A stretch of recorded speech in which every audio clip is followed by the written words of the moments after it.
society in USA and have always liked to read and write. I read you study a lot to become a lawyer. Not really. I can't go to university, so I studied in the public library. Whoa, that's great. So you got your inspiration from books, right? Yes, but also from dinosaurs, magic, and the space, and really like the red. Yes, we can see those things in the story. It's true. Ray is super talented. He haven't won a Pulitzer Prize on literature. Congratulations. Thanks, just so much. But going to the Veldt, it's a science fiction story. So the last, what is science fiction? Science fiction is a literary genre about stories set in the future and technology, advanced mining. And what is so interesting about it? Well, it's science fiction. You have time travels, mind controls, robots, and even aliens. Wow, sounds amazing. I guess there are many books about the science fiction. Yes, there are and TV shows and films too. That's great. About it's time to read the bell now. Okay, let's go.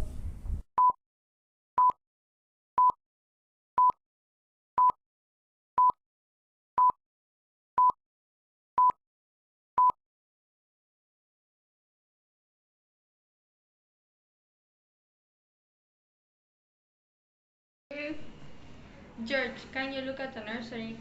What's wrong with it? I don't know. Well, then, I just want you to look at it. It's all Orcala psychology into look at it. what will a psychologist want with a nursery? You know very well what he wants. It's just that the nursery is different now than it was. Alright, let's have a look. They stand on the floor of the nursery. It is silent. It is empty as a jungle late at the noon. The walls are blank and two-dimensional. An African belt appears in three dimensions on all sides. The ceiling above them becomes a sky with a yellow sun. You see there are three lions far over that way. They just been eating. I don't know what. Some animal. Do you hear that scream? No. About a minute ago? Sorry, no. The lions are coming. Watch out! The lions come running at them. Lydia bolts and runs. Instinctively, George follows her. Outside in the hall with the door closed. He's laughing and she's crying. George! Lydia, oh my dear poor sweet Lydia. They almost got us. Walls, Lydia, remember, crystal walls. That's all they are. Oh, they look real, I must admit. You've got to tell Wendy and Peter not to read any more on Africa. Of course, of course. Promise. Sure. And look to the nursery for a few days until I get the nervous sickly. Why don't we shut to the whole house for a few days and take a vacation? But that's why we bought this house. So we don't have to do anything? That's just it. I feel like I don't belong here. The house is wife and mother now, and nursemaid. At dinner, they eat alone, for Peter and Wendy are at a carnival. But George is still preoccupied, so he decides to check the nursery again. Just before he steps inside, he hears a faraway scream, and then another roar from the lions. He steps into Africa. Perhaps Lydia is right. Perhaps they need a little vacation. He goes back to dinner, and just in time their children arrive. Hello, Mom. Hello, Dad. The Hadleys turn. Wendy and Peter are coming in the front door. You're just in time for supper. We are full of strawberry ice cream and hot dogs. But we'll sit and watch. Yes, come tell us about the nursery. Nursery? All about Africa and everything. I don't understand. Your mother and I were just traveling through Africa. There's no Africa in the nursery. Oh, come now, Peter, we know better. I don't remember any Africa. Do you? No. Run, see, and come tell. After a minute, Wendy is back. It is not Africa. We'll see about this. They all walk down the hall together and open the nursery door. There is a green, lovely forest, a lovely river, a purple mountain, high voices singing. Go to bed. He walks through the glade and picks up something that lays in the corner where the lions were. He walks slowly back to his wife. What is that? An old wallet of mine. There are drops of saliva and blood. He closes the nursery door and locks it tight. I think I'll have David McLean come tomorrow morning to have a look at Africa. Am I on time? Breakfast? Thanks, Hudson. What's the trouble? I locked the nursery up and the children broke back into it during the night. I let them stay so they could from the padre for you to see.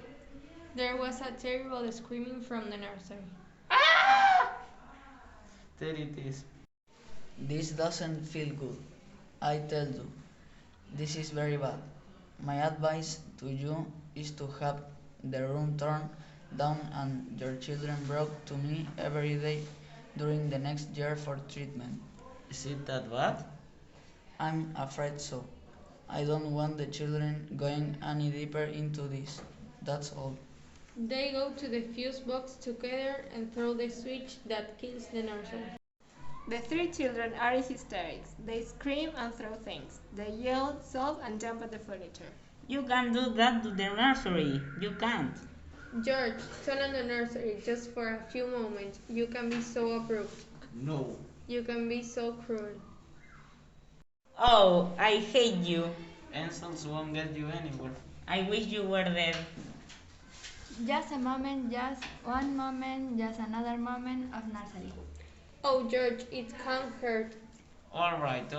If they'll just shut up, 1 minute and then off forever. Daddy, daddy, daddy. While getting ready to leave the house, the parents heard the children screaming. Daddy, mom, come, quick, quick. They ran downstairs, but the children aren't there. Wendy, Peter! They enter the nursery. The Veldt is empty, except for the lions waiting, looking at the tent. children. The door slammed. Wendy, Peter! They run back to the door. Open the door. They lock it from the side. Peter, open up. and then they hear the sounds. The lions on three sides of them in the yellow belt grass walking in their direction. The lions. Mr. Hadley look at his wife and they turn and they look back at the hungry beasts. Mr. and Mr. Hadley scream and suddenly they release. Why does other screams sound familiar? Well, here I am. Says David McLean in the nursery doorway. Oh, hello. He looks at the two children seated in the center of the open glade eating a little picnic lunch. Behind them is the yellow belt and the hot sun. Where are your father and mother? Oh, they'll be here soon. Yes, in a minute. Good, we must get going. At a distance, Mr. McLean sees the lion sitting. A shadow flickers over Mr. McLean's hot face. Many shadows flicker. The vultures are dropping down the blazing sky. A cup of tea?